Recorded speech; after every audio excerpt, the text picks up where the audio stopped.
Hello student, welcome to biology by Neha Patel. Standard 12th બાયોલોજીમાં chapter number 30 સજીવોની વસ્તી, આજનો લેક્ચર નંબર 12. લેક્ચર નંબર 11માં આપણે વૃદ્ધિ નમૂનાઓ વિશે ભણવાની શરૂઆત કરી દીધી છે અને બે વૃદ્ધિ નમૂના, ચરઘાંતાકીય વૃદ્ધિ અને સંભાવ્ય વૃદ્ધિ, બે પ્રકારના હોય છે. મેં ત્યાં દર્શાવેલું તમને, અને આપણે એક પ્રકાર ત્યાં સમજેલા ચરઘાંતાકીય વૃદ્ધિ કે જેને ભૌમિતિક વૃદ્ધિ કહે છે એ. આજના લેક્ચરમાં આપણે સંભાવ્ય વૃદ્ધિ વિશે અને આગળ જે વસ્તીના બીજા લક્ષણો વિશે ભણવાની શરૂઆત કરીશું. તો મીન શોર્ટ આપણો ટોપિક જે વસ્તી વૃદ્ધિ ચાલી રહ્યો છે એના પર અસર કરતા પરિબળો, પ્રક્રિયાઓ, એ બધા પોઈન્ટ જોયા છે અને વૃદ્ધિ નમૂના ચાલી રહ્યા છે. બરાબર. ચરઘાંતાકીય વૃદ્ધિ આપણે ટેક્સ્ચ્યુઅલ પણ જોયેલું કે જેને ભૌમિતિક વૃદ્ધિ કહે છે. અને હવે આજથી આપણે જે ટોપિક સ્ટાર્ટ કરીએ છીએ એ છે આપણો સંભાવ્ય વૃદ્ધિ. ચલો, તો આજનું ક્વેશ્ચન આપણો રહેશે સંભાવ્ય વૃદ્ધિ સમજાવો.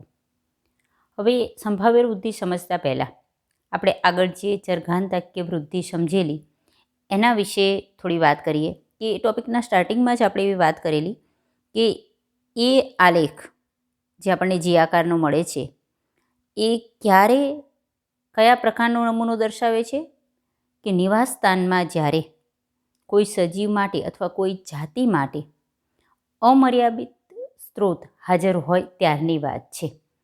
પરંતુ ખરેખર હકીકત શું છે કે પ્રકૃતિમાં કોઈ પણ વસ્તીની પાસે એટલા અમર્યાદિત સ્ત્રોત હોતા નથી. સમજાય છે કે જેના દ્વારા ચરઘાંતાકીય વૃદ્ધિ થતી રહે. ચરઘાંતાકીય વૃદ્ધિ શું કહે છે કે ખૂબ જ ઓછો સમય વધે તો પણ એની સાથે વૃદ્ધિનો દર ખૂબ જ ઝડપી હોય. વસ્તુ સારી છે, સાચી છે, પરંતુ એ હકીકત નથી. કારણ કે ક્યારેય પ્રકૃતિ પાસે અથવા સજીવ જે નિવાસસ્થાનમાં રહે છે એટલા નિવાસસ્થાનમાં એના જરૂરિયાતના સ્ત્રોતો એ અમર્યાદિત હોય એવું શક્ય નથી. હંમેશા દરેક સ્ત્રોત એક મર્યાદિત પ્રમાણમાં હોય છે. તો તેના કારણે મર્યાદિત સ્ત્રોતો હોય એટલે વ્યક્તિગત સજીવો વચ્ચે હરીફાઈ થાય છે. અહીંયા ખાસ ધ્યાન રાખો, જ્યારે આપણે વસ્તી કહીએ છીએ ત્યારે એક વસ્તુ ધ્યાનમાં રાખવાની છે કે કોઈ પણ જાતિ માટે આપણે વાત કરીએ છીએ, ચોક્કસ જાતિ, અને ચોક્કસ જાતિ એટલે કોઈ એક જ પ્રકારના જાતિના સજીવો છે. હવે જ્યારે કોઈ એક જાતિ હોય ત્યારે એમની જરૂરિયાત પણ સરખી હોય અને સરખી જરૂરિયાત માટે હંમેશા એમના વચ્ચે શું થાય? હરીફાઈ થાય. અને જ્યારે પણ હરીફાઈ થાય ત્યારે યોગ્યતમ વ્યક્તિ સજીવત જીવિત રહેશે તથા તે જ પ્રજનન કરશે. હરીફાઈ હંમેશા જે એક જ સ્ત્રોત માટે જ્યારે હરીફાઈ થાય છે ત્યારે એ બે જાતિને આગળ આપણે જોવાના જ છે એ પોઈન્ટ, પરંતુ એમાંથી કોઈ પણ એક જાતિ જીતશે. નુકસાન ખરેખર બંને જાતિને થાય જ છે એમાં, પરંતુ કોઈ એક જાતિ એમાંથી જીવંત રહેશે અથવા એ જીતશે અને જે એ હરીફાઈમાં પોતે જે સ્ત્રોત મેળવી શકે છે એ વ્યક્તિ જીવિત રહેશે અને ત્યાં પ્રજનન કરશે. બરાબર. તમને અહીંયા ખાલી જાણ દર્શાવેલું છે કે ઘણા દેશોને સરકારને પણ આ હકીકત સમજાઈ ગઈ છે, કારણ કે સ્ત્રોતો મર્યાદિત છે. તો એ માનવ જાતિ માટે પણ એ જ વસ્તુ લાગુ પડે છે. તો માનવ વસ્તી વૃદ્ધિ એને મર્યાદિત કરવા માટે વિવિધ પ્રતિબંધો દાખલ કર્યા છે ઘણા દેશોમાં. કારણ કે જ્યારે પણ તમે કોઈ એક દેશ લો છો તો એ કોઈ એક ચોક્કસ નિવાસસ્થાન લઈ લો અને એમાં માનવની વસ્તી એટલે માનવ એક જાતિ, તો એના સ્ત્રોતો, એની જરૂરિયાતો એક સરખી હોય અને હંમેશા કોઈ એરિયામાં સ્ત્રોતો મર્યાદિત હોય છે. એટલે આગળ જતાં એ જે વ્યક્તિ વચ્ચે સતત હરીફાઈ થયા રાખે અને યોગ્યતમ સજીવત જીવિત રહે અને પ્રજનન કરી શકે છે. તમને આગળ કહે છે કે પ્રકૃતિમાં આપેલ નિવાસસ્થાનની પાસે મહત્તમ સંભાવ્ય સંખ્યા, આ ખાસ ધ્યાન રાખો, એના પાલન પોષણ માટે પૂરતો સ્ત્રોત હોય છે. હવે તમને હમણાં કહે છે કે કોઈ એક નિવાસસ્થાન લઈ લો, તો એ નિવાસસ્થાનમાં જે પણ જાતિ અથવા જે પણ સજીવ છે એમાં કોઈ ચોક્કસ એવી સંખ્યા હશે કે આટલી સંખ્યામાં એ સજીવોનું પાલન પોષણ કરી શકે, જે મહત્તમ હોય. બરાબર. એટલે એમ કહે છે કે મહત્તમ સંભાવ્ય સંખ્યા એના પાલન પોષણ માટે પૂરતો સ્ત્રોત હોય. ધારો કે કોઈક એરિયા લઈ લો. આગળ આના માટે બહુ બેસ્ટ એક્ઝામ્પલ, જો તમારે પ્રયોગશાળામાં આ વસ્તુ સાબિત કરવી હોય તો બહુ સારી રીતે કરી શકો. પ્રયોગશાળામાં પેટ્રી ડીશમાં જે બેક્ટેરિયાનો ગ્રોથ કરાવીએ છીએ ત્યારે આ વસ્તુ બહુ જ સારી રીતે સમજાવી શકાય છે. આગળ આપણે દર્શાવેલું કે કોઈ પેટ્રી ડીશમાં કોઈ ચોક્કસ પ્રકારના બેક્ટેરિયા એના વૃદ્ધિ માટેનું જે પણ એનો ખોરાક અથવા જરૂરી જે ઘટક હોય, ધારો કે કોઈ બેક્ટેરિયા ગ્લુકોઝમાં વૃદ્ધિ પામે છે, કોઈ લેક્ટોઝમાં વૃદ્ધિ પામે છે, જે પણ એનો ખોરાક હોય એ માધ્યમ એમાં ભરવાનું. એટલે એક પેટ્રી ડીશ નાની એક ડીશ જેવું, થાળી જેવી કાચની અથવા પ્લાસ્ટિકની ડીશ છે. તો એ એક પ્રકારનો એરિયા થઈ ગયો, નિવાસસ્થાન થઈ ગયું. હવે જ્યારે તમે એમાં બેક્ટેરિયા મૂકો છો, બેક્ટેરિયાનો થોડો જથ્થો સેન્ટરમાં મૂકો અને પછી ઇન્ક્યુબેટર જે સાધન છે કે જેમાં ચોક્કસ તાપમાન, pH બધા ઘટકો એમાં મેન્ટેન થાય, જે બેક્ટેરિયાની વૃદ્ધિ માટે અનુકૂળ હોય. એનો મતલબ કે એના વૃદ્ધિ માટેના બધા જ પરિબળો ત્યાં પૂરા પાડવામાં આવે. પછી સમયાંતરે તમે જો એનું અવલોકન કરો તો તમે વચ્ચે ધારો કે બેક્ટેરિયાનો થોડો ગ્રોથ મૂક્યો હોય તો થોડા સમય બાદ એનું એક સર્કલ દેખાય મોટું. એનો મતલબ શું દર્શાવે છે કે ત્યાં બેક્ટેરિયા આપણને ખબર છે કારણ કે એ અલિંગી પ્રજનન કરે છે, એટલે ખોરાક લઈને સીધા જ બેવડાય અને સંખ્યામાં વધારો કરે. તો ત્યાં તમને એક સર્કલ દેખાય, એ દર્શાવે છે કે અહીંથી પોષક તત્વો લઈને આટલા સમયમાં આટલી વૃદ્ધિ થઈ. સામાન્ય રીતે તમે પાછળથી એનો વ્યાસ વર્નિયર કેલિપર્સથી માપી શકો છો, બરાબર. પછી થોડા સમય માટે ફરી એકમ સમય, ધારો કે તમે 10 કલાક અવલોકન કર્યું છે, પાછું 10 કલાક માટે ઇન્ક્યુબેટરમાં મૂકો તો પાછું એ સેન્ટર વધેલું દેખાય, પાછું એ સેન્ટર તમને વધતું દેખાય. શરૂઆતમાં પહેલાં સેન્ટર વધવાની પ્રક્રિયા ધીમી હોય, પછી ડબલ થતી જાય, એટલે 10 કલાકમાં જે તમારો એરિયા છે એ ડબલ ને ડબલ વધતો દેખાય. પછી પાછો તમે થોડા સમયાંતરે એ જોતા રહો તો એકમ સમયમાં એવું થશે કે એ સર્કલ મોટું તો થશે પણ એની મોટાઈ થવાની પ્રક્રિયા ધીમી પડતી જશે, બરાબર. રીઝન કે હવે એને જરૂરી સ્ત્રોત જે છે એ ત્યાં ઘટવા લાગ્યા હોય અને એક સમય આવશે કે હવે ઇન્ક્યુબેટરમાં તમે મૂકી રાખશો તો પણ એક જે સર્કલ થઈ ગયું હોય એનાથી વધારે આગળ એ સર્કલ વધી શકતું નથી. એ શું દર્શાવે છે કે આ એટલા નિવાસસ્થાનમાં એ બેક્ટેરિયા એની આટલી સંખ્યા, બરાબર છે, મહત્તમ સંભવ્ય સંખ્યા એના પાલન પોષણ માટે એટલું જ આપણે અંદર જેટલું આપણે આટલા ml, ધારો કે 5 ml ગ્લુકોઝ નાખેલો તો એટલો ગ્લુકોઝ એ મહત્તમ આટલી સંખ્યા માટે પૂરતો છે. એનાથી વધારે સંખ્યા એને એ આગળ પાલન પોષણ કરી શકતો નથી. તેથી તેનાથી આગળ વધારે વૃદ્ધિ સંભવ નથી. અમે તમને ખાલી બેક્ટેરિયામાં આપ્યું. સેમ વસ્તુ તમે વનસ્પતિમાં, પ્રાણીઓમાં, મોટું નિવાસસ્થાન દેશ લઈ લો, એક રાજ્ય લઈ લો, કોઈ એક પ્રદેશ લઈ લો, બધામાં આ વસ્તુ એ લાગુ પડે છે. એ નિવાસસ્થાનમાં એ જાતિ માટે, બરાબર છે, કોઈ એક ચોક્કસ જાતિ માટે આ જે મર્યાદા છે કે એ આટલી સંખ્યાનું પાલન પોષણ કરી શકે તેને તે પ્રકૃતિની અથવા તે એરિયાની વહન ક્ષમતા કહે છે, કેરિંગ કેપેસિટી, જેને કે તરીકે ઓળખાય છે. તો અહીંયા MCQ માટે પણ થઈ અને નાના ક્વેશ્ચન માટે થઈને પણ કે વહન ક્ષમતા એટલે શું, તો અહીંથી પોઈન્ટ આ દર્શાવવાનો રહે કે પ્રકૃતિમાં આપેલ નિવાસસ્થાનની પાસે મહત્તમ સંભાવ્ય સંખ્યા એના પાલન પોષણ માટે પૂરતો સ્ત્રોત હોય છે. આ મહત્તમ સંભાવ્ય સંખ્યાથી આગળ વધારે વૃદ્ધિ સંભવ નથી. તો એ નિવાસસ્થાનમાં એ જાતિ માટે આ જે મર્યાદા છે, જેટલી મહત્તમ સંભાવ્ય સંખ્યા આપણે જે આંકડો લીધો એને એ પ્રકૃતિની એટલે કે એ નિવાસસ્થાનની વહન ક્ષમતા, કેરિંગ કેપેસિટી કહે અને એને કે તરીકે ઓળખાવવામાં આવે છે, બરાબર. હવે સંભાવ્ય વૃદ્ધિ દરનું સમીકરણ શું એ આપણે અહીંયા આના ઉપરથી જોઈશું.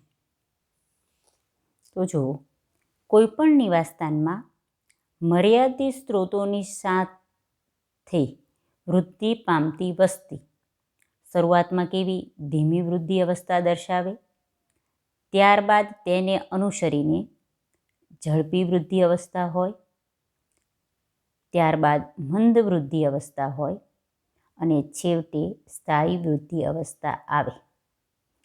જ્યારે વસ્તી ગીચતા તેની વહન ક્ષમતા સુધી પહોંચી જાય. સ્થાયી વૃદ્ધિ અવસ્થા ક્યારે આવે? જ્યારે વસ્તી ગીચતા તેની વહન ક્ષમતા સુધી પહોંચી જાય.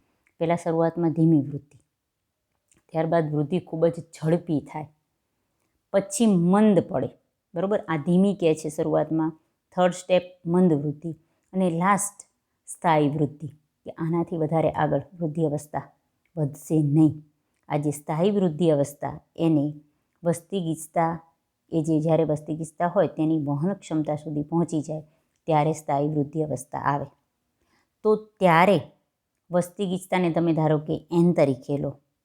સમય ટીની સાપેક્ષે જો આલેખિત કરો, એટલે વાય એક્સિસ પર વસ્તી ગીચતા એન લો, એક્સ એક્સિસ પર ટીની સાપેક્ષે જો આલેખ દોરો, તો એના ફલશ્રુતિ સ્વરૂપે સિગ્મોઇડ આકાર, એસ આકારનો વક્ર મળે છે.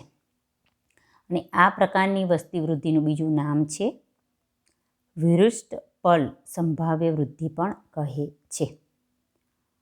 હવે જુઓ કે અહીંયા તમે આના આધારે સમીકરણ તૈયાર કરી શકો છો.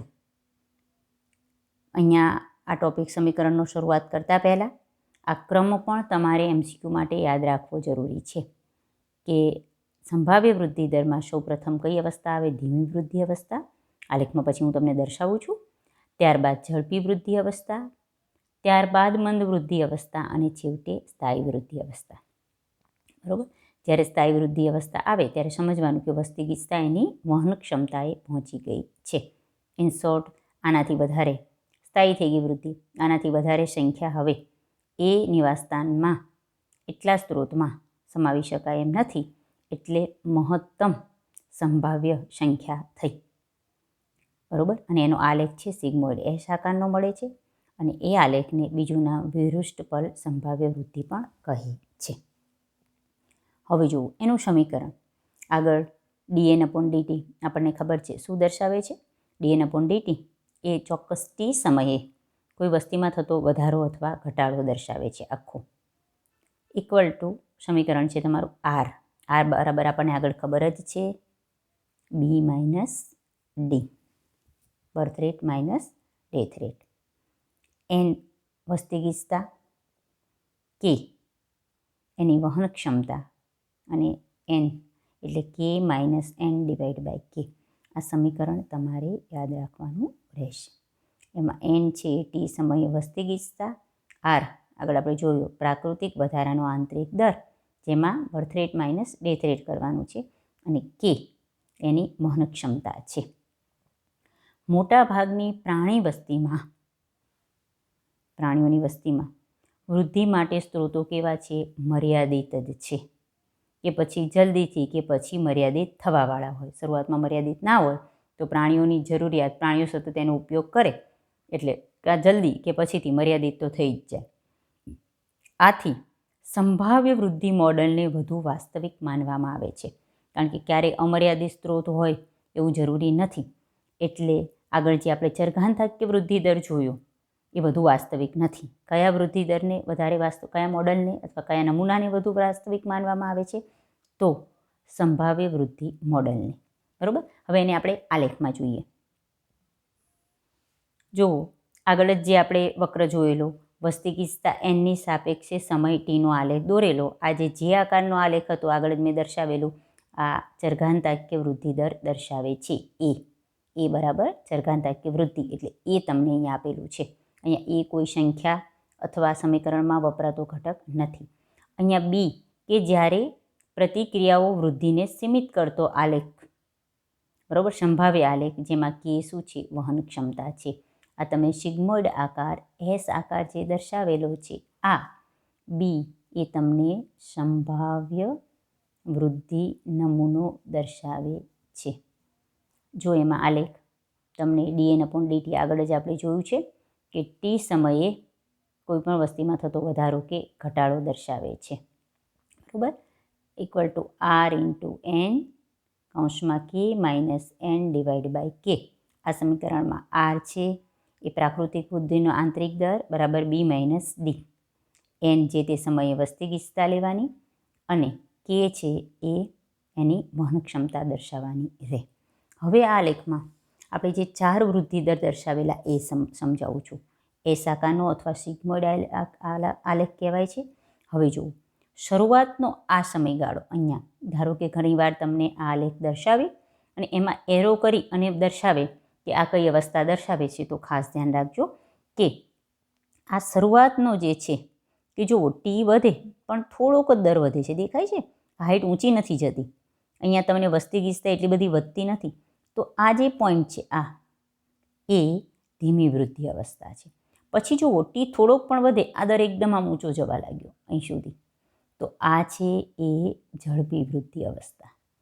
પછી જુઓ કે ટી વધશે પણ આ વસ્તુ આમ ધીમી પડવા લાગી, આમ ઊંચી જતી નથી, તો આ ધીમી વૃદ્ધિ અવસ્થા અને આ સ્થાયી વૃદ્ધિ અવસ્થા. સ્થાયી વૃદ્ધિ અવસ્થાએ જે આપણને એન મળે એને કે કહેવાય છે. સમજાય છે? આલેખમાં આ ધીમી વૃદ્ધિ અવસ્થા, આ ઝડપી વૃદ્ધિ અવસ્થા, આ મંદ વૃદ્ધિ અવસ્થા અને આ સ્થાયી વૃદ્ધિ. ફરી ધીમી વૃદ્ધિ, ઝડપી વૃદ્ધિ, મંદ વૃદ્ધિ અને સ્થાયી વૃદ્ધિ અવસ્થા. અહીંયા વૃદ્ધિ સ્થાયી થશે. તમે ટી ગમે એટલો વધારશો તો પણ આ આંકડો હવે આમ ઊંચો જશે નહીં. તો સ્થાયી વૃદ્ધિ અવસ્થાએ તમારે એરો દોરી અહીં તમને જે એન મળે એ કે છે. બરાબર?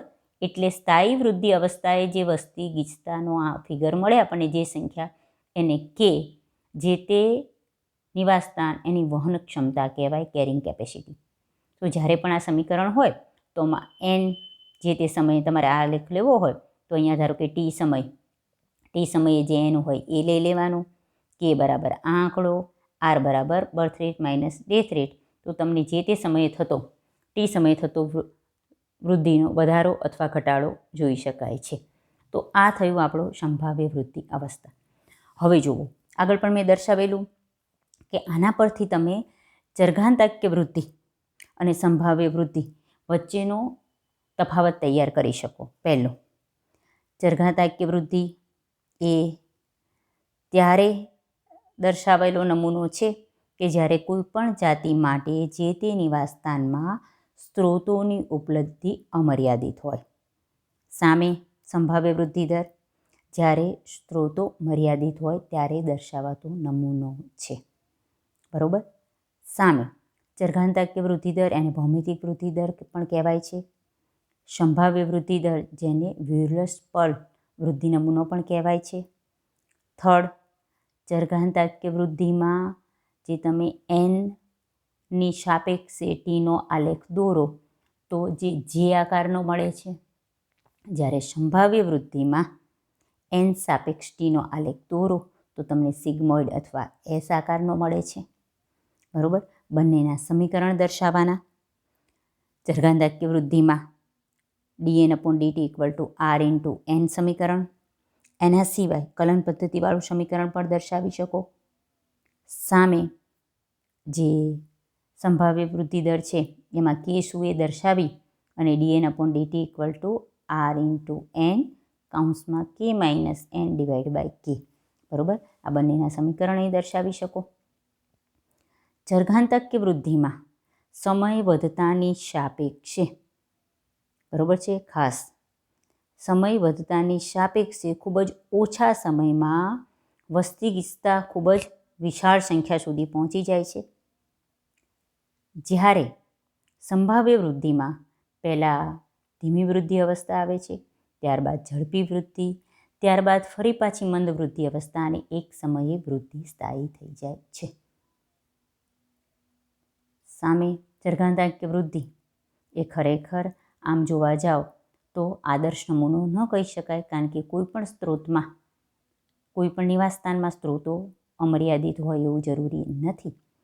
જ્યારે સામે સંભાવ્ય વૃદ્ધિ છે એ વધુ વાસ્તવિક છે, કારણ કે દરેક નિવાસસ્થાન છે એમાં કોઈપણ જાતિ માટેના જે સ્ત્રોતો છે એ ચોક્કસ મર્યાદિત પ્રમાણમાં આવેલા હોય. ચલો, આ બોલી અને મેં તમને બંને પ્રકારના નમૂના છે એનો તફાવત દર્શાવેલો છે. સાથે સાથે વિડીયો પોઝ કરી અને તમારે લખી લેવો હોય તો એ બંને તફાવત તમારી જાતે તમારી નોટ્સમાં લખી શકો છો, કે જેના કારણે MCQ વખતે પણ જેટલા તમે તફાવત તૈયાર કરશો એટલા MCQમાં બહુ સરળતા રહેશે. કારણ કે જ્યારે પણ તમે તફાવત તૈયાર કરવા જાઓ છો ત્યારે તમને એક્ઝેક્ટ ડિફરન્સ એનો ખબર હોય છે. બરાબર? તો અહીંયા આપણે આ એક ટૉપિક પૂરો કરીએ છીએ અને આપણે ઇન શોર્ટ જે વસ્તી પર અસર કરતા વિશિષ્ટ પરિબળો જોઈ રહ્યા છીએ એમાંનું હવે એક નેક્સ્ટ પરિબળ જોવાનું છે, જીવન વૃત્તાંત સિદ્ધાંત. ચલો, આપણે જે શરૂઆતમાં વસ્તીના વિશિષ્ટ લક્ષણો કરી અને જે લિસ્ટ બનાવેલું એમાં 1 બાય 1 એક એક કરીને આપણે જોતા જઈએ છીએ. આપણે જે અત્યારે લાસ્ટ ટોપિક જોયો છે એ બધા જ પોઈન્ટ કોને લગતા હતા? વસ્તી વૃદ્ધિ. વસ્તી વૃદ્ધિને અસર કરતી વિવિધ પ્રક્રિયાઓવાળું, પછી વસ્તી વૃદ્ધિના વિવિધ નમૂનાઓ જે લાસ્ટ આપણે અત્યારે 2 જોયા એ બધા આ ટોપિકમાં આવે છે. નેક્સ્ટ આપણો જે ટોપિક હતો વસ્તીનું વિશિષ્ટ લક્ષણ એ છે જીવન વૃત્તાંત વિવિધતાઓ. બરાબર, તો પહેલાં આપણે અત્યારે આ ટોપિક સ્ટાર્ટ કરીશું. ચલો તો આપણો નેક્સ્ટ ટોપિક રહેશે જીવન વૃત્તાંત વિવિધતાઓ સમજાવવું, જે વસ્તીનું એક વિશિષ્ટ લક્ષણ છે. શું છે જીવન વૃત્તાંત વિવિધતા? એના વિશે સમજીએ. આગળ જ જ્યારે આપણે કોઈ વસ્તી માટે વાત કરેલી ત્યારે વારે વારે એક શબ્દ આપણે બોલતા હતા કે જે તે જાતિ એ જે નિવાસસ્થાનમાં રહે છે ત્યાં જીવિત રહેવા અને પોતે પ્રજનન કરી શકે એવા અજૈવિક અને જૈવિક પરિબળો એને અનુકૂળ થવા પ્રયત્ન કરે. જે તે જાતિ જે તે નિવાસસ્થાનમાં કઈ રીતે અનુકૂલિત થવા પ્રયત્ન કરે કે એ નિવાસસ્થાનમાં એ જીવિત તો રહી શકે, સાથે સાથે એનું જાતિ સાતત્ય જાળવવા માટે એ મૃત્યુ પામે એ પહેલાં પ્રજનન કરે છે, તો જ એ નિવાસસ્થાનમાં એની જાતિ જળવાઈ રહે. બરાબર, તો એ પોઈન્ટ અહીંયા આપણે સમજવાનો છે કે વસ્તી જે નિવાસસ્થાનમાં રહે છે તેમાં પોતાની મહત્તમ પ્રજનન યોગ્યતા, બરાબર છે શબ્દ ખાસ અહીંયા આ ટોપિકમાં આપણે એ મહત્તમ પ્રજનન યોગ્યતા કે જેને ડાર્વિનિયન યોગ્યતા પણ કહે છે, એટલે કે ઊંચા આર મૂલ્યની યોગ્યતા. એકચ્યુઅલી આર મૂલ્ય શું છે? Birth rate minus death rate. એનો મતલબ કે જ્યારે પણ બી માઇનસ ડી એટલે કે આર આવે એ આંકડો ઊંચો આવે એ શું દર્શાવે છે કે જે તે નિવાસસ્થાનમાં જન્મદર એ વધારે હશે. અને જન્મદર ક્યારે વધારે હોય કે જે તે નિવાસસ્થાનના જે પરિબળો છે એ જે તે જાતિ માટે પ્રજનન ક્ષમતા એની વિકસિત કરવાની યોગ્ય હોય. બરાબર, એટલે જે તે સજીવ જે તે નિવાસસ્થાનમાં રહે ત્યાં અનુકૂલન થાય એના અજૈવિક અને જૈવિક પરિબળોને, પણ એ અનુકૂળતા એને જીવન રહેવા પૂરતી માત્ર મર્યાદિત ન હોય, એ ત્યાં વધુ અનુકૂળ પોતાની પ્રજનન અથવા મહત્તમ પ્રજનન યોગ્યતા કે જેને ડાર્વિનિયન યોગ્યતા કહે છે, કારણ કે ડાર્વિને આ સિદ્ધાંત આપેલો છે, જેને ઊંચા આર મૂલ્યની યોગ્યતા કહેવાય, એ માટે વિકસિત હોય. એ જ નિવાસસ્થાનમાં એ વસ્તી તો જ રહેવે. બરાબર છે. ચલો, ખાસ પ્રકારના પસંદગી દબાણને વશ સજીવો ઉત્તમ કાર્યદક્ષ પ્રાજનનિક પ્રયુક્તિ તરફ વિકાસ કરે. ખાસ પ્રકારનું પસંદગી દબાણ એટલે શું? આગળ જ આપણે ડાર્વિનનો સિદ્ધાંત જે જોયેલો પ્રાકૃતિક પસંદગીનો સિદ્ધાંત કહે છે. ડાર્વિન એમ કહે છે કે જે તે નિવાસસ્થાનમાં એ જ સજીવો જીવંત રહી શકે છે કે જેને પ્રકૃતિ પસંદ કરે. પ્રકૃતિ કોને પસંદ કરે? એવા સજીવો કે તેણે તેની પ્રકૃતિને યોગ્ય થવા માટે પોતે અનુકૂલિત થયેલા હોય. એમાં જે એ જ સજીવો ત્યાં જીવંત રહી શકે, એ પ્રજનન કરી શકે અને એ પોતાની વસ્તીમાં ત્યાં વધારો કરી શકે. બરાબર, તો એ પસંદગીના દબાણને વશ સજીવો હંમેશા ઉત્તમ કાર્યદક્ષ પ્રાજનનિક પ્રયુક્તિઓ, ઇન શોર્ટ એ નિવાસસ્થાનને અનુકૂળ હોય એવી ઉત્તમ અને કાર્યદક્ષ પ્રાજનનિક પ્રવૃત્તિ એની પ્રજનન ક્ષમતા તરફનો જ એ વિકાસ કરે.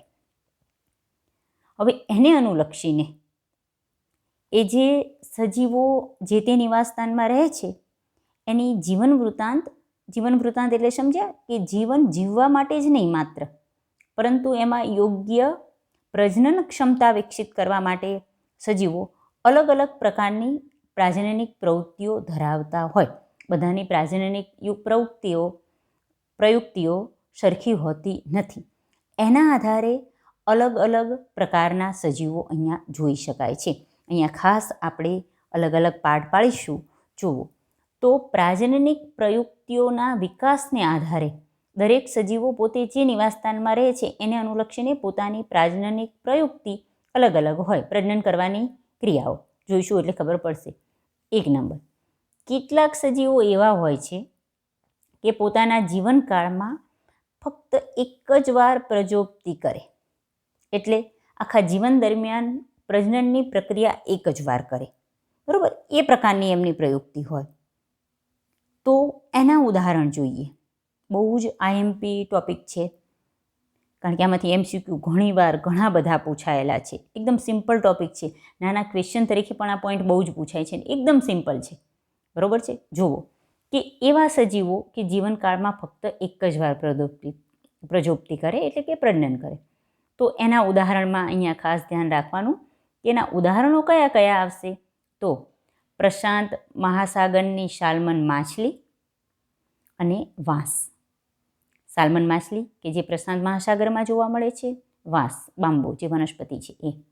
બરાબર. તો એ એવા સજીવોમાં આવે છે કે જે જીવનમાં ફક્ત એક જ વાર પ્રજોપ્તિ કરે.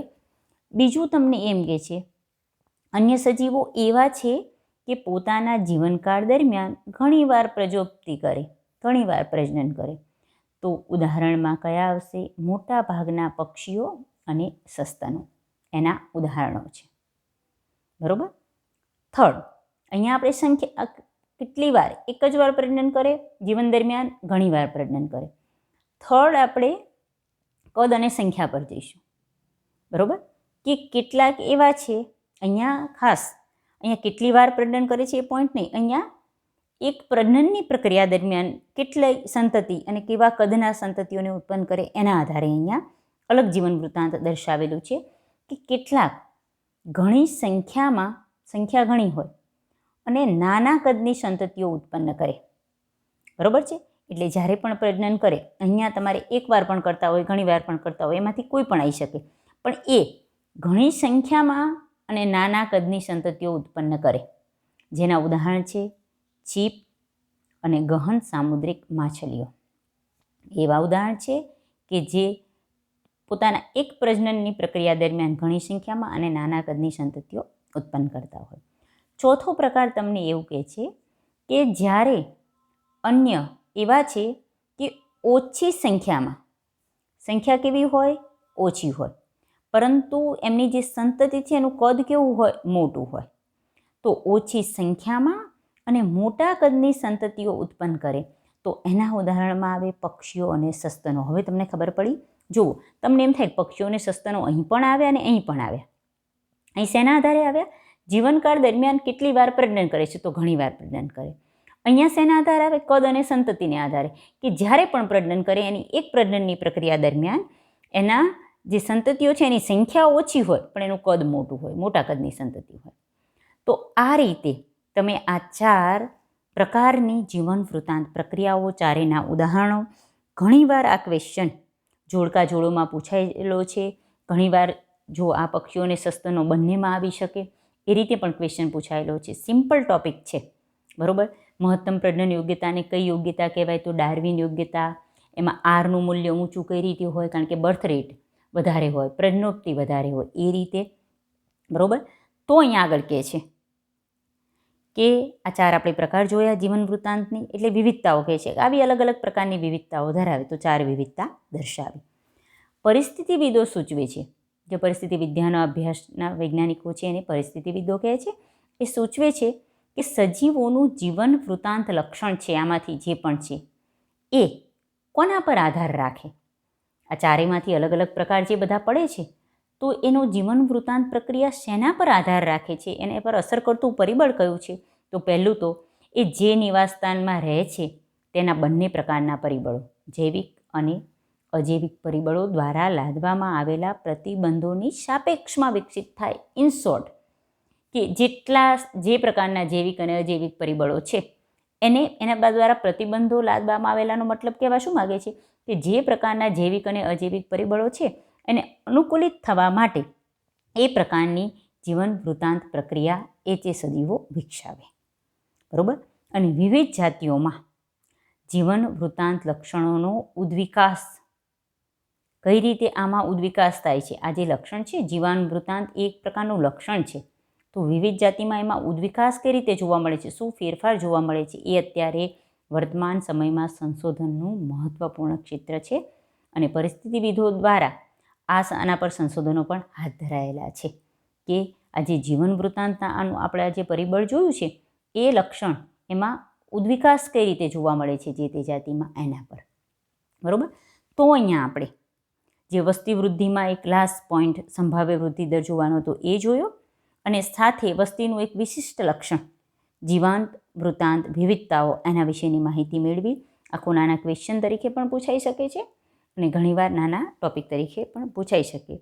બરાબર, તો આના સાથે આપણે આજે એક વિશિષ્ટતા સાથે આજનો લેક્ચર પૂરો કરીએ છીએ. જય હિન્દ.